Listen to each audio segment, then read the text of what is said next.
Hai teman-teman, selamat datang di YouTube channel Ruby Herman. Sebelum kita nonton, jangan lupa untuk subscribe ya, karena subscribe itu gratis. Yuk kita nonton sama-sama. Kembali lagi bersama saya Ruby Herman di program Rahasia Investasi Sukses. Dan kali ini kita bersama Venska Veronica Tanus. Ini di dunia pageant termasuk senior nih ya. Karena ikutan udah memenangkan top 10 Putri Indonesia, top 15 Miss Universe. Wah, Venska, thank you. Udah hadir di sini Venska, thank you nih. Udah mau dalam podcast sih ya. Nah, kita mau ngobrol-ngobrol sama Venska nih karena tadi kita ngobrol sebelum syuting ini, wah banyak suka dan dukanya gitu ya. Betul. Oke, nah mungkin ceritain dulu Venska gimana kalau bisa ikutan ajang dunia pageant nih. Karena saya dengar dulu dari saya kata mungkin Gorontalo ya. Iya. Dari Gorontalo berkisah dari sana. Nah, silakan Venska. Sebelumnya thank you kok udah di-invite. Kalau dari Venska sendiri seneng kalau diajak seperti ini karena salah satu platform buat inspired young generation juga ya. Tadi Koko sempat tanya gimana memulai pageant, salah satu pageant fighter juga karena dari Putri Indonesia, Miss Universe dan lain-lain. Jadi memulai pageant itu sebenarnya awalnya itu Venska lebih suka fokus ke pendidikan. Jadi seperti nerd ya, suka belajar, fokusnya itu di sekolah aja. Tapi suatu saat itu waktu SMA, mamanya Venska itu ngajak, Venska kenapa kamu nggak ikut putra-putri daerah, coba aja, kamu diajakin tuh sama kelurahan. Jadi Venska tuh ikut dari tingkat kelurahan. Tingkat kelurahan ke kota atau SMA. Iya, okay. Masih kelas 1, kelas 2 SMA. Saat itu usia masih 16 tahun. Jadi mungkin dari mamanya Venska kan melihat anak ini punya potensi sebenarnya. Jadi so why not, coba aja gitu. Awalnya nggak mau ikut karena apaan sih pageant kayak gitu ya, nggak ngerti juga karena masih kelas 2 SMA itu memang kesadaran akan pageant itu belum ada. Padahal kan sebenarnya wadah pageant tuh bagus untuk confidence, untuk bring ourselves seperti itu. Jadi awalnya itu ikut kelurahan, ke tingkat kota, lalu saat lulus SMA itu join lagi untuk mewakili kota ke tingkat provinsi, lalu menang. Jadi kita Venska itu saat itu menang NUUD dan UTI sebutannya, NUUD dan UTI itu seperti Abang None di Jakarta. Abang None. Tapi ini di Gorontalo ya? Di tingkat provinsi Gorontalo. Seneng dong itu. Luar biasa senang karena awalnya dipaksa-paksa jadi kok jadi seru gitu pengalamannya seperti itu. Awalnya tidak pede sih karena memang pageant itu kan ketemu dengan kakak-kakak yang sudah S1, S2, lalu ketemu sama orang-orang yang backgroundnya sudah ada. Saat itu Venska masih baru lulus SMA, jadi memang ada krisis kepercayaan diri lah, tapi ya itulah prosesnya. Dari awal gimana bisa meyakinkan diri, dukungan orang tua, support dari lingkungan sekitar juga seperti itu. Nah dari situ lanjut lagi ke tingkat nasional, mewakili Gorontalo. Saat itu mewakili putra-putri daerah itu namanya Duta Wisata Indonesia yang diadakan di Bali saat itu. Oh di Bali, wah. Ya. Dan saat itu untuk pertama kalinya Gorontalo tuh masuk dan memenangkan first runner up mewakili provinsi Gorontalo. Karena itu kan lomba tingkat nasional ya. Nah, seperti itu. Happy dong, terus ketagihan terus nih. Iya, dari situ sebenarnya sudah off juga karena kan saat itu kan Venska harus melanjutkan pendidikan kuliah. Jadi saat itu sudah kuliah. Kuliah di mana? Kuliah di Surabaya. Oh pindah nih dari Gorontalo pindah. Merantau. Oke. Merantau. Surabaya kuliah. Ke Surabaya. Ambil jurusan apa kamu? International Business Management. Saat itu. Kampus university? Universitas Katolik Widya Mandala. Universitas swasta. Jadi fokusnya waktu itu kuliah aja. Kuliah, balik lagi memang fokus kuliah, fokus pendidikan. Lalu tiba-tiba satu saat itu ada dinas provinsi itu telepon, Venska ini ada yang mau ngajakin Putri Indonesia, kamu mau join nggak? Gitu. Karena dari yang Gorontalo itu ya? Iya, karena kan memang mungkin sudah masuk dalam organisasi tersebut dan lagi cari kandidat juga. Dan saat itu lumayan shock karena masih kecil juga ya, masih 18 tahun ya saat itu. Jadi balik lagi ada krisis kepercayaan dirinya karena dari kecil kan nonton Putri Indonesia. Sama mama juga kan, terus merasa kayaknya I'm not ready for this ya siapa yang nggak tahu Putri Indonesia kan apa namanya saat itu siapa sih yang nggak mau join tapi memang top banget aja. Tapi memang fansnya ingat mau cuma bilang kayak gini kamu dapat kesempatan datang ke kamu kalau kamu nggak ambil pasti kamu akan nyesel kamu coba aja kan belum tahu resultnya seperti apa coba aja kesempatan nggak mungkin datang 2 kali mungkin pada saat kesempatan itu datang lagi kamunya nggak bisa gitu jadi nggak apa-apa coba aja gitu jadi support orang tua sih nomor 1 sih sebenarnya seperti itu. Di telepon mewakili Gorontalo dong ya? Iya harus audisi ke Jakarta. Audisi Jakarta. Ya itu juga mungkin anak-anak muda tuh harus mandiri juga ya saat itu Fanska apa namanya pada saat itu kan masih merantau di Surabaya nggak tahu nih foto studio di mana harus siapin ini siapin itu tapi balik lagi mungkin karena dari awal tuh sudah terlatih untuk mandiri kalau kejar sesuatu itu nggak boleh setengah-setengah harus ikut semuanya harus apa namanya bring the best of myself gitu ya jadi saat itu berangkat sendiri ke Jakarta audisi dan lain-lain modalnya apa modalnya kepercayaan diri aja udah modalnya ya kesempatan ini datang dan why not we need to try it gitu. Iya. Jadi kuliah cuti dulu atau gimana waktu itu? Mungkin timing yang tepat karena waktu itu lagi akhir tahun jadi kan kita liburnya panjang ya kan seperti biasa Putri Indonesia itu karantinanya kalau memang lolos ya di awal tahun ya dan pada saat proses persiapan itu pada saat kita audisi itu memang sedang libur pada saat sudah terterima itu baru cuti sempat cuti beberapa hanya 1 bulan kalau tidak salah waktu itu 1-2 bulan cuti dan memang kampus juga kan happy juga jadi diizinkan. Iya ada salah satu mahasiswinya ikutan kompetisi ini mewakili. Heboh waktu itu heboh sekali di Gorontalo tuh ada bannernya segala. Ya dukungan sama teman-teman juga apa namanya teman-teman fotografer, teman-teman dari apa namanya sanggar, tari dan lain sebagainya tuh melihat fans sendiri melihat bahwa mungkin karena kita juga selama ini membawa diri dengan baik jadi pada saat balik ke kampung istilahnya balik ke apa Gorontalo tuh masyarakat di sana tuh dengan hangat menerima dan support seperti itu. Iya kan membawa nama Gorontalo. Iya. Nah terus akhirnya di kompetisi tersebut masuk jadi top 10 nih. Top 10 dan favorite. Top 10 dan favorit. Wah, aduh, bisa favorit tuh.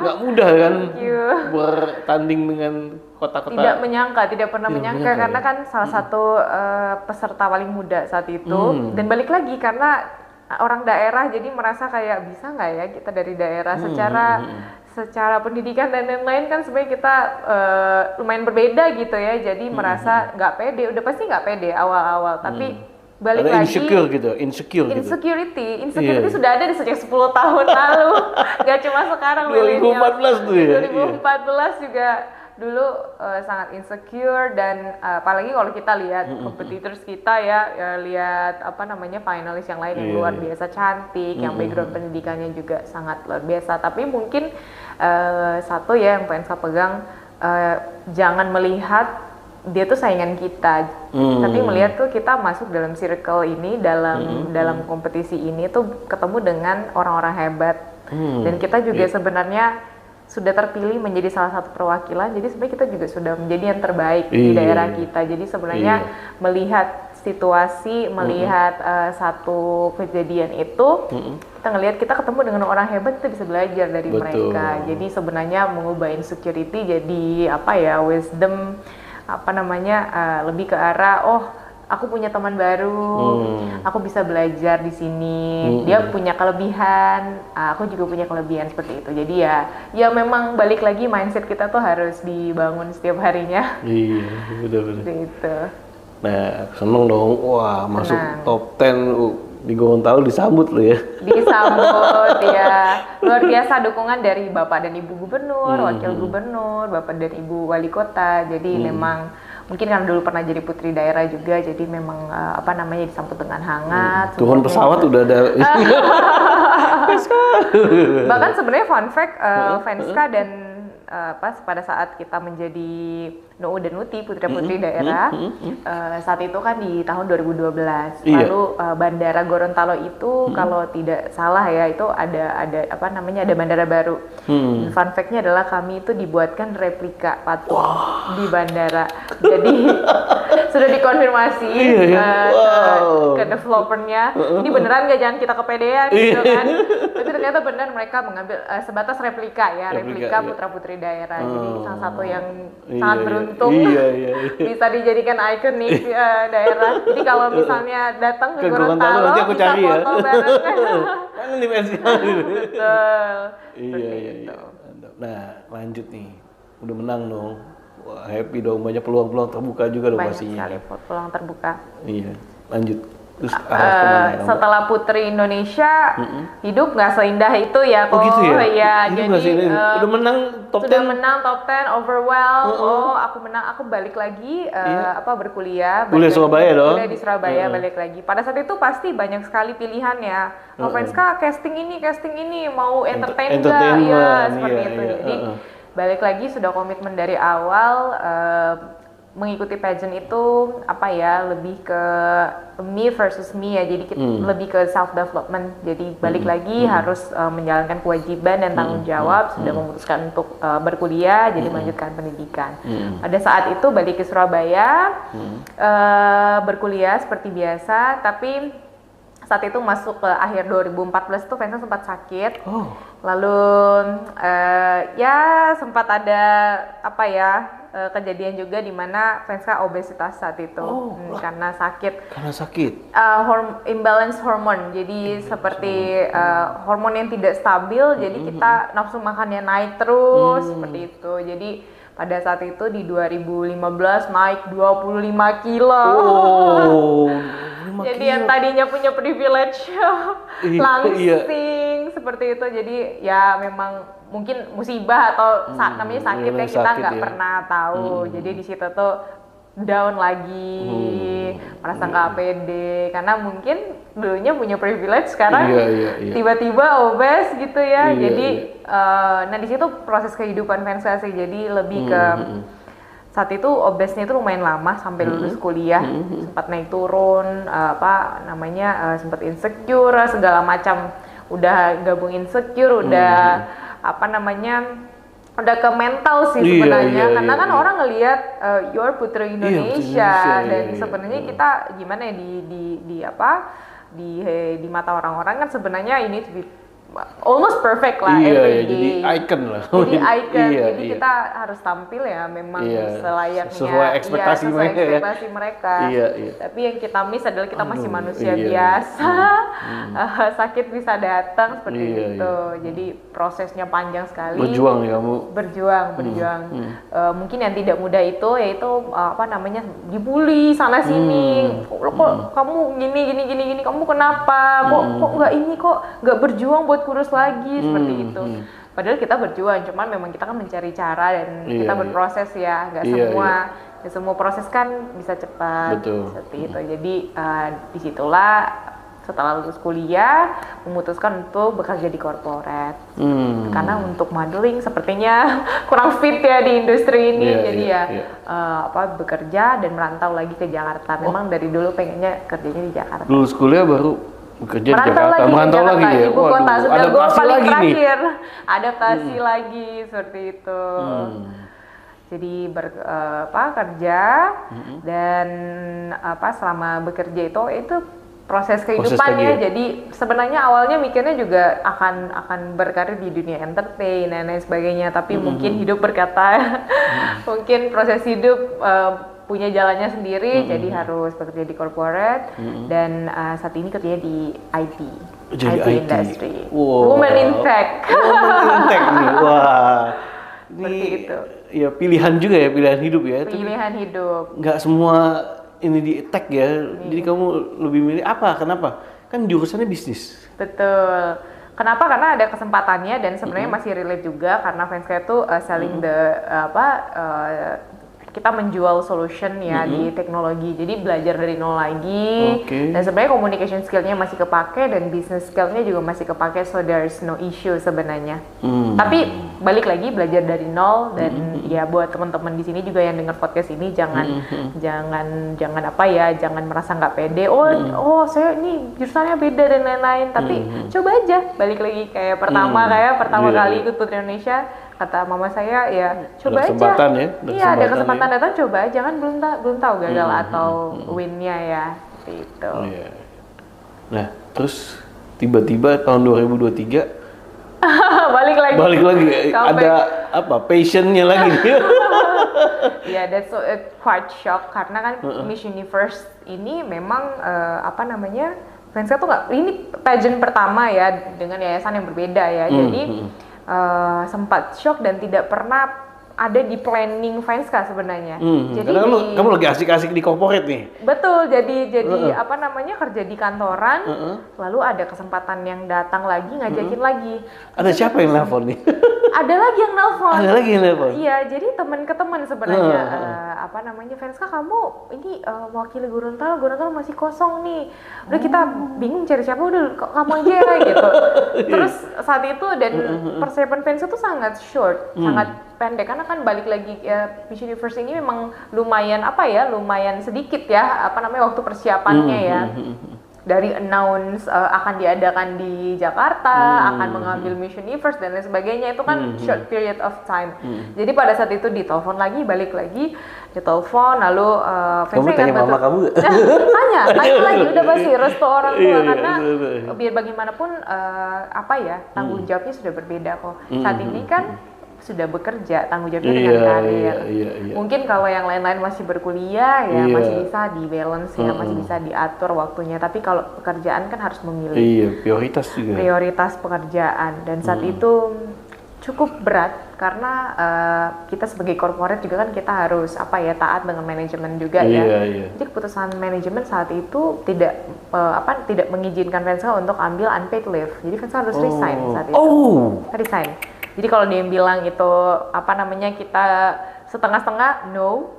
Balik lagi ketika Venska memutuskan untuk join Miss Universe, Venska nggak mau setengah-setengah dan I only have 1 month untuk persiapan. Dan saat itu mengajukan unpaid leave sebulan tapi memang belum di-approve dengan manajemen. Jadi harus mengambil keputusan saat itu juga.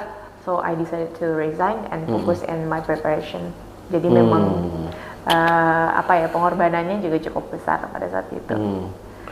Udah diskusi sama mama, ya udahlah, dukung di pageant lagi ya, maksudnya dukung di pageant lagi. Sebenarnya orang tua tuh lebih merasa bahwa kalau ini impian anak ya, go for it. Just go for it. Tapi kamu lihat dulu gimana kondisinya, kamu yang paling tahu. Dan mungkin bedanya sama 10 tahun lalu kan sekarang sudah lebih tahu kondisi diri sendiri, mampu atau tidak, potensi atau tidak. Jadi kenapa memutuskan balik, banyak banget yang tanya, kamu tuh kenapa? Kamu udah settle with your career dan lain sebagainya. Tapi balik lagi karena banyak sekali proses yang sudah Venska alami dan ketika Venska masuk dalam satu kompetisi ini, pengen orang-orang tuh tahu bahwa you might have naik turun ya di dalam kehidupan. Kayak kemarin sempat obesitas, lalu tiba-tiba mengubah lifestyle, tiba-tiba menjadi lebih sehat, mengubah pola hidup lebih sehat, tiba-tiba bisa balik lagi get back on track, jadi Venska yang lebih sehat, lebih the best version of myself, better version of myself. Jadi pada saat join di Miss Universe 2023 itu sebenarnya pengen emphasize bahwa gue pernah gendut juga, aku pernah gagal juga, aku juga tidak berasal dari entertainment industry, aku berasal dari corporate, jadi gak ada limitasi sebenarnya, there's no limitation for us to chase our dream. Jadi pada situ tuh simple aja, kalau misalnya memang jalannya dilancarkan, I will go for it. So that's why I take the big decision, I resigning from my work and I focus on the preparation and I join Miss Universe. Itu 2022 atau 2023? 2023, tahun lalu. Tahun lalu last year. Ya, jadi memang teman-teman yang melihat podcast ini, ya semoga bisa kita tuh sebenarnya kesempatan tuh banyak, tapi kita mau ambil atau enggak, dan kita mau go for it, kita mau berjuang atau enggak. Jadi harus ada inner force, harus ada motivasi tuh dari diri sendiri sebenarnya. Fansnya memang tanya ke orang tua dan lain sebagainya, tapi balik lagi Pilihannya kita yang ambil. Kalau kita yang take the decision, kita pasti di tengah jalan hajar aja gitu. Tapi kalau misalnya kita cuma disuruh, kita cuma kamu ikut deh, percaya deh hasilnya nggak bakalan optimal gitu. Seperti itu sih kok. Terus waktu itu kamu pasti ada advokasi dong buat di Miss Universe? Iya, advokasi. Apa advokasi? Advokasinya itu dulu pernah obes. Jadi I use my platform, I use my platform untuk untuk inspired anak-anak muda zaman sekarang. Apalagi sekarang seperti yang tadi aku bilang, banyak banget anak-anak muda yang insecure. Apalagi sosial media itu kan hanya menampilkan the best version of ourselves, bagus-bagusnya aja. yang Tapi nggak kan diposting. yang nangis-nangisnya nggak diposting. Gimana Venska dari awal tuh menyesuaikan diri, merantau di luar kota, merantau di Jakarta, gimana bisa survive. Pasti berbeda. Kita kan hidupnya sendiri ya sekarang ya. Jadi gimana kita stand up in our feet, kita berdiri sendiri, kita berjuang sendiri, seperti itu. Jadi sebenarnya kemarin itu I use my platform, dan sebenarnya pengen bilang ke orang-orang bahwa jangan ada limitasi gitu. Kalau memang kamu sekarang terpuruk, kamu sekarang mungkin penyebabnya sakit atau memang sudah terjebak dalam pola hidup yang kurang benar, kurang tepat. Saya nggak bilang obes itu salah dan lain sebagainya, tidak ya, tapi lebih ke kalau kita lebih concern ke kesehatan kita lebih pengen berubah menjadi lebih baik, bisa, tapi memang kita harus berjuang seperti itu. Fansnya dulu naik 25 kilo, 25 kilo tuh itu jalan di luar juga orang nggak bakal ngenalin gitu, tapi gimana, dan fansnya itu dietnya itu dengan cara yang slow diet, jadi 4 tahun prosesnya. Wah, itu dari olahraga manapun, udah coba olahraga ini, olahraga itu, coba yang tadinya, yaitu fansnya use my platform untuk sharing. Dan yang pertama tuh harus beat our insecurity, jangan terlalu insecure dan jangan terlalu lihat orang lain. Sebenarnya kalau fansnya mau lihat orang lain, pasti fansnya nggak bakal compete di sini karena sudah nggak pede dari awal. Tapi kan fansnya cuma bilang, you are grow. Selama ini you always improve yourself. So kita bandingin sama the old version of ourselves.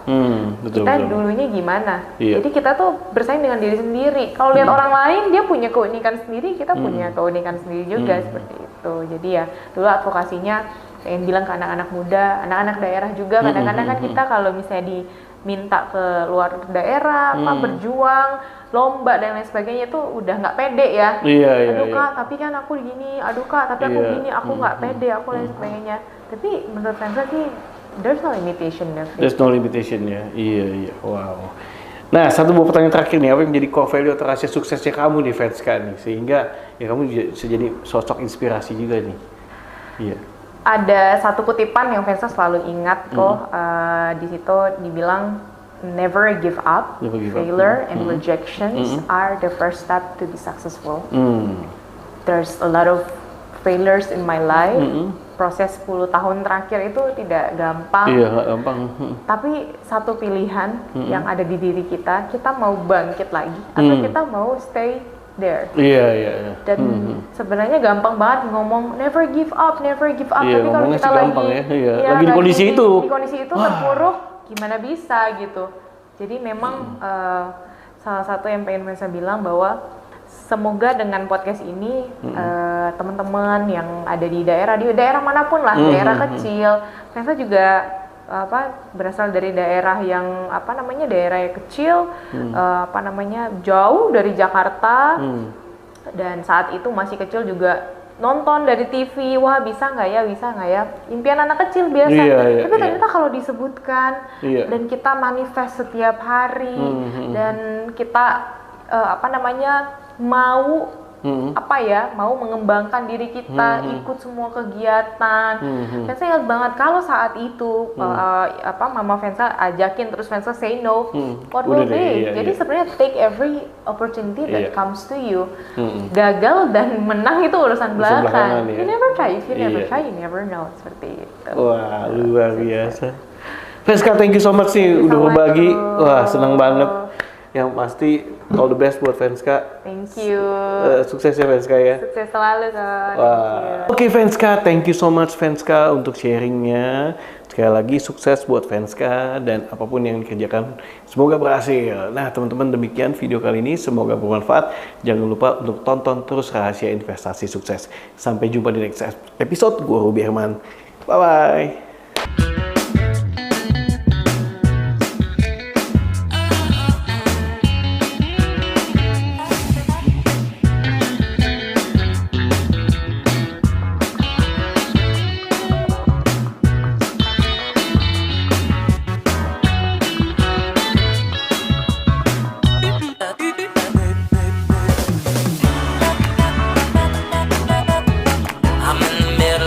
Sunshine daydream. It's not real, but it's sweet like ice cream. I'm in the middle of a sunshine daydream. Come on, baby, let's go.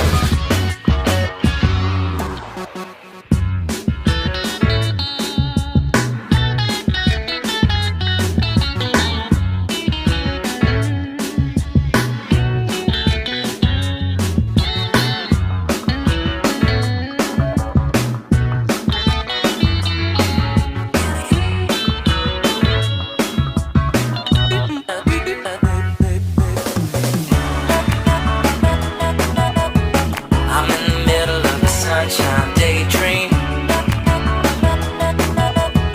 It's not real, but it's sweet like ice cream. I'm in the middle of a sunshine daydream. Come on, baby, let's go.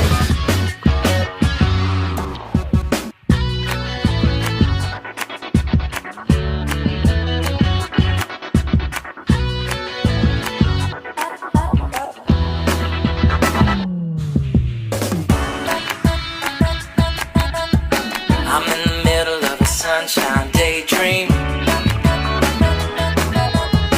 It's not real, but it's sweet like ice cream. I'm in the middle of a sunshine daydream. Come on, baby, let's go. Come on, baby, let's go.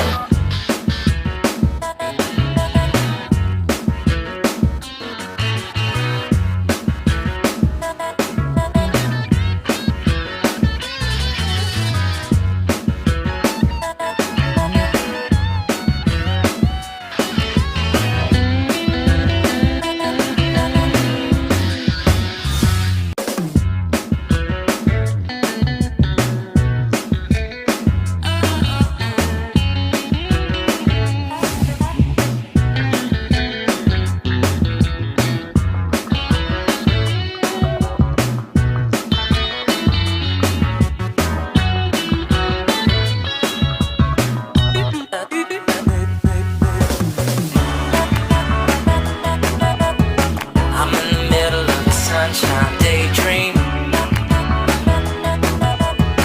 It's not real, but it's sweet like ice cream. I'm in the middle of a sunshine